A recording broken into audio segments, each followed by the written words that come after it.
Welcome to వేదిక TV. Harish Rao గారు అనుచరులు అక్రమాలు చేశారు, కబ్జాలు చేశారని చెప్పేసి మనకైతే ఈ మధ్య ఆరోపణలు అయితే వస్తూ ఉన్నాయి. దాని గురించి మనతో అడ్వకేట్ గారు మాట్లాడటం. సార్, హరీష్ రావు గారు అనుచరులు కబ్జాలు చేశారని చెప్తున్నారు కదా, ఎక్కడ ప్రధానంగా వచ్చేసి నాతో పాటు వచ్చిన మా అడ్వకేట్లు ఇంకా కొంతమంది ఉన్నారు. వారితో పాటుగా మనం చెప్పేది ఏంటంటే, రంగనాయ సాగర్ యొక్క ప్రాజెక్ట్ ఒకటే కాకుండా ఆ పక్కన ఉన్నటువంటి అన్నపూర్ణ అంతగిరి ప్రాజెక్టు కింద Sri Lakshmi Nivasapuri society joint farming society అనేది ఒకటి ఉంటుంది. అందులో వచ్చేసి మనకు గవర్నమెంట్ 217 మంది రైతులకు గాను 57 ఎకరాల భూమిని కేటాయించింది. ఆ కేటాయింపులో భాగంగా 2015 వరకు దానికి చైర్మన్ ఉన్న వ్యక్తులతోటి అంతవరకు అయిపోయింది. ఆ తర్వాత మళ్ళీ ఎలక్షన్ చేయలేదు.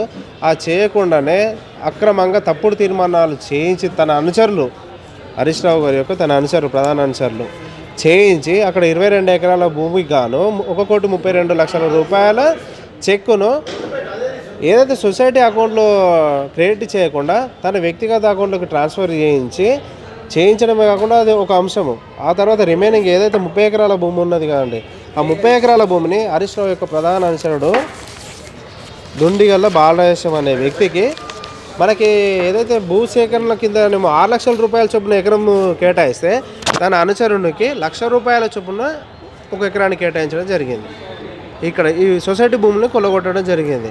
సో నేను మెయిన్ పాయింట్ ఏమంటాను, ఈరోజు హరీష్ రావు ఏదైతే 9 గుంటలు భూమిని ల్యాండ్ గ్రాబింగ్ అయిందనంటే అలా రైతులనే దొంగలుగా చిత్రీకరించి వాళ్ళతోటి అతను చనిపోతే వాళ్ళ యొక్క కుమారునికి నోటీస్ ఇప్పించి 2,21,837 రూపాయలు రికవర్ చేయడం జరిగింది. అదే ఇక్కడ మనకి సొసైటీ భూమిలో ఏదైతే మనం ఇప్పుడు 22 ఎకరాల భూమి పోయిందని చెప్పిన ఆ పర్సన్ మీద ఎఫ్ఐఆర్ లాడ్జ్ చేశారు. 2020లో 15/2020 ఎఫ్ఐఆర్ లాడ్జ్ చేసి ఆ అమౌంట్ రికవర్ చేయకుండానే తన అధికారాన్ని అడ్డం పెట్టుకొని, వాళ్ళ అనుచరుల యొక్క అధికారాన్ని అడ్డం పెట్టుకొని ప్రొలాంగ్ చేసి అతను చనిపోయిందని చెప్పేసి ఆ కేసును క్లోజ్ చేయడం జరిగింది. ఎక్కడ కూడా ₹1 కూడా రికవర్ చేయలేదు. మరి ఈ విషయంలో ఏ విధంగా సాధ్యమైంది? మన యొక్క కొడుకులు ఉన్నారు, మిగతా డాక్యుమెంట్లో ఉన్నటువంటి విట్నెస్ ఉన్నారు, అధికారులు ఉన్నారు, మరి వారి నుంచి ఎందుకు చేయలేరు అనేది నా యొక్క మేజర్ డిమాండ్ అన్నాడు.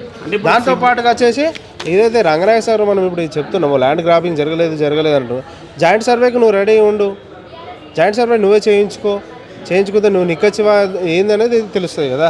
అంటే వీటి మీద సమాధానాలు చెప్పారు హరీష్ చెప్పడం లేదు. నేను ఎక్కడ కూడా చేయలేదని అన్నాడు. మేము 9 గుంటలు నువ్వు 1 గుంట కూడా చేయలేదన్నా, నేను చూపెట్టడానికి నేను రెడీగా ఉన్నా.